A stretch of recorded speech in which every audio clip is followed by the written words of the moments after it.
the point I'm at now, being, 7, 8 years out or whatever, is like, I got too much damn self-respect for myself, self-respect, because that can be broad too, for my family, for my house, for this, that, and the other.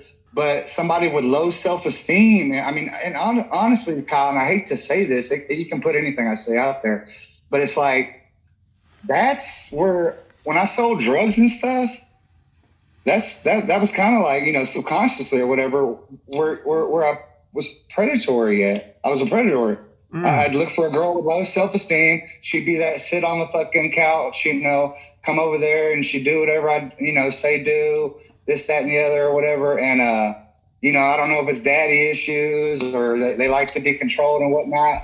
But, that was the girls that I liked having around or whatever, because pretty much they did whatever the fuck I said. They came into, it was dependent on that. Oh, he said it must be right. Oh, what is it doing? Oh, it's good right there. And I didn't know what I know now back then. I didn't know all these fucking terminologies and shit. And, think about how big self-esteem and self-respect and everything is in recovery and whatnot. But, looking back or whatever, yeah, that becomes a big one. And then a lot of those girls ended up fucking doing what I was doing and become drug addicts. And they weren't even drug addicts. Hell, I got one. I think she's in prison. I mean, she's from Friendswood, Texas, blonde eye, blue hair, dated in college, stuff like that. I turned her on to Adderall. I turned her on to Xanax. That was it. See you, bye. And now she's in prison and shit, bro. And she's like not that type to where, kind of like you. You weren't a jail kind of dude. You had a good upbringing and stuff like that. Come from, better than most and everything like that. But now she went into that, and I'll have to face God at Judgment Day that one day for getting, her on that and stuff like that. But she never even got to finish college or do any of that shit because she just started going fucking crazy. And after we broke up, I didn't think anything about it or whatever, but I was the one who, did that, and she liked it, and, she had a little bit of more self-respect than others and stuff like that, but still not as much. What I said goes. I'm driving your shit. You know what I'm saying?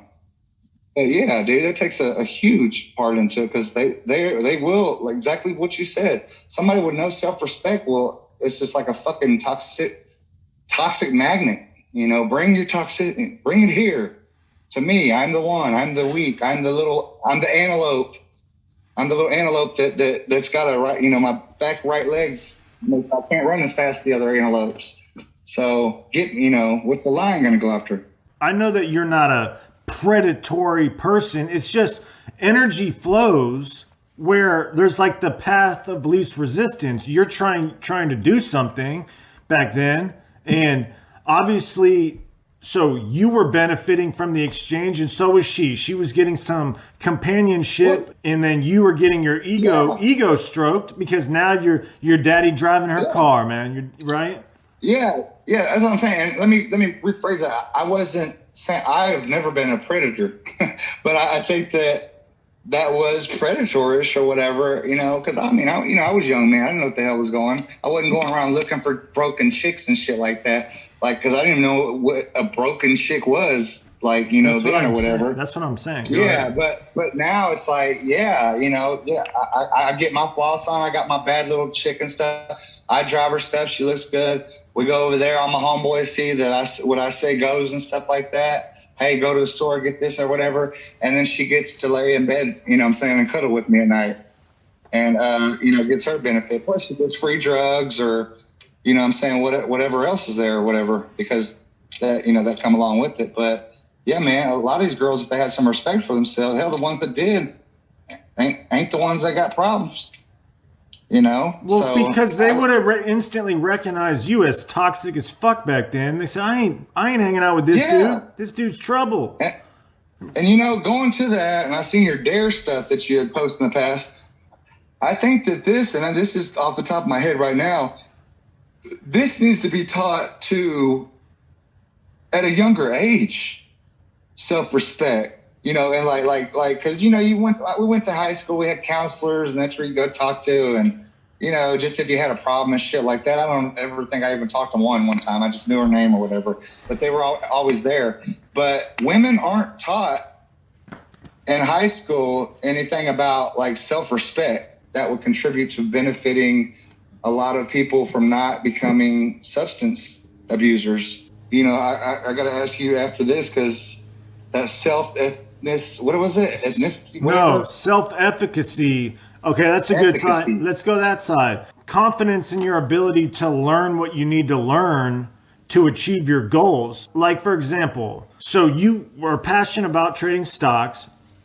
Yes. Somewhere in your mind, you said, hey, other people do this. It's possible to do. I can learn what I need to learn when I need to learn, and I will figure out what I need to figure out. So there was enough confidence in you to take the step towards some sort of goal. And I'm sure you weren't like, oh, I'm going to be a millionaire next week. There was a rational thing like, hey, I think I can make enough to cover some base expenses and maybe make a little bit extra and learn something too. And I'm going to have to really be careful. How many people do you think would never even take that step to be a day trader? So many. And even if they did, they wouldn't. I watched videos and I learned everything about it because I wanted to do it. That goes with my personality, though, too. If I want to do something, then I'm going to do it. YouTube has every single thing you need, man. You can, if you want everything, Facebook and YouTube, all education is free online. You can take Harvard business classes online. You can learn exactly what they learn, and they're paying $50,000 a semester. That's how, when I started my business, man, I didn't know how to I didn't even have social media, bro. I built a fucking online school from scratch. I didn't know web design. I didn't know coding. TikTok, coding. I didn't know any of the TikTok. Yeah, I didn't even know. Like perfect platform. Right. Yeah. So I just kept going forward, and like, I'll figure it out. And every time I did something new, there was a challenge. I learned something, and that previous challenge added to the next task. And I just got better at it and better at it. So go ahead. And I've known you for years and stuff like that. That's honestly what kind of person you were. Just like, you're the longest damn rancher person ever or whatever. And you took advantage of that because you saw, hey, I got a spot right here so I can accumulate a shitload of money. You know what I'm saying? It's that, I want to say visionary, but to an extent, yes, you kind of can see, I am going to do this shit. You know what I'm saying? Then it's pretty hard to stop somebody, that they want to do like that, because you do have the tools out there. You not only just social media or online or Google or Reddit or anything like that. You got this. People watching this shit right now. There's a tool.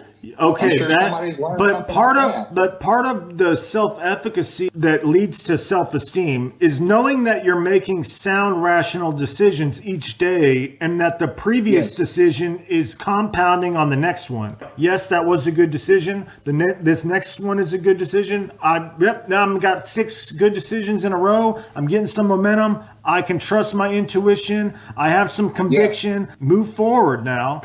And with some fucking momentum, man. So, and then also you overcome that you don't care what other people say. Kyle, this is stupid. Okay, well, fuck you. It's just like with my some of my trades and stuff. I'll tell people, I'm like, hey, feeling kind of good about that, and they're like, And a lot of people are like, okay, well, I won't do it. That's a big point right there. Is getting past that. Like, who cares what other people say? Well, my daddy supports me being an entrepreneur more than my mom. Okay, but in order to get to the point where you don't care what other people think, that comes from someone with high self-esteem. If you're going to go after something, that doesn't mean you have low self-esteem because you're hesitant on something that you've never ventured before, because change is inevitable, but change is something people don't like. Change. People are scared of change. People don't like getting out of their comfort zone. Yeah. And also, in order to really change and feel good about it as you're moving through, there really is, it helps when you have a strategy and someone else that can have walked that path before that can help you navigate certain pivot points. That's why I do a recovery guidance program, because there's so many stages of recovery. It's a self-actualization tool. You're moving towards being independent. So let me ask you something then. Or let me throw something out there. The girl who I've been speaking about, who recently graduated and, you know, had to have a man beside, you know, this is what I got from it or whatever. When I did this final reach out, because, you know, I took to the person to try to help them, watch the struggles and stuff. And after, you know, the graduation, started seeing stuff, but I cared, you know, I cared about them. But now I'm to the point, like, I'm done now after what I heard the other day, because I will not try to save somebody or help somebody that's not trying to help themselves. And whenever I was just like, hey, you know, you good, girl, is that? And then she pretty much just put it down like, this is my life. This is how it is. I don't want to be alone, so I'm going to be with this fucking dope-headed motherfucker. And, I mean, it's just set in stone. How can you try to help that when somebody's just, you know, put it in? For a person like that that has admitted that, you know, I'm going to do drugs. I'm going to use. What do you do there? That's where you have to have self-respect and walk away, man. Thank you. It's like I told her, I was like, look, I'm always here for a shoulder to cry on and stuff like this and that. I was like, but I'm not going to be like reaching out to, you know, hey, how are you doing anymore and stuff like that, because you pretty much set your boundary with me that this is what it's going to be. What about this? Have you ever reached out to a girl you were interested in, and you reach out once, they say like, I'm emotionally unavailable right now? Have you ever done it like 2 or 3 times and never got, like, where they ghosted you and you just go, what? Nah, I'm just walking away now, right? Oh, yeah. So the girl says like that, I shoot at her, and then she's, you know, kind of, oh, I'm emotionally available. Like, you know, that's when the rebuttal, you know, the salesman Jeremy comes in. Well, you know, I am too. I overcame the, you know, the I'm focusing on myself, blah, blah, blah, blah, blah. And then they go at it kind of again. You're like, okay, all right. So, but it's kind of like a damper, you know, you're like, well, fuck. The way my mind processes is like, they're going through something. It's not my play. You know, I've already shot my shot 2 or 3 times. That's it. Like, what else can you, God, you can't expect anything else from me. I made sure I was open. open. On 3 strikes. Yeah. Yeah. I'm big on 3 strikes. 1, 2, 3, all right, whatever. That's that. Now, what happens if that person comes back a year later and goes, listen, just want to tell you I'm sorry, or I was going through some shit, right? What do you do then? Do you say, are you setting a boundary with them like, nah, you had your shot?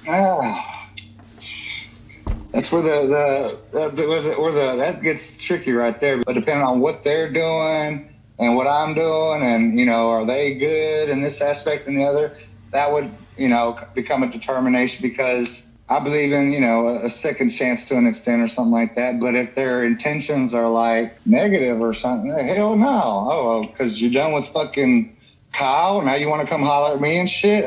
I've been like that, but, you know, it's just case by case, I guess. That's always like a good, like, one, trust the process, case by case, you know, that kind of shit. Yeah, that goes deep with that, bro. And yeah, hell, that's happened, bro. They come back at you and you're like, guys holler at women all the time. That doesn't mean that woman is open and available and ready to connect with anybody. Yeah, but I'm a real ass dude, bro. And I rather you know, emotionally, you know, this, that, and the other. I'd rather see like after the second or third time I shot, be like, hey, I would appreciate it if you didn't mess, you know, something like that. I can respect that shit. Don't ghost me though, because I will remember that shit whenever you come back, you try to get back in my life and stuff like that. Because a lot of people, whenever you ain't, you know, you ain't shining, you know, they ain't really there or whatever, but then you start shining and stuff, and, you know, you take this thing, you launch off, you're getting 1 million views and, you know, 25K likes and shit like this and stuff like that. Oh, hey, Kyle. Hey, what's up, man? Hey, Dr. D, Dr. D. You know, chicks do go through stuff or whatever, and you got to respect that or whatever. But it's just me being aware of, like, the total picture of me seeing, because I'm very big on, like, look at, like, assessing the situation.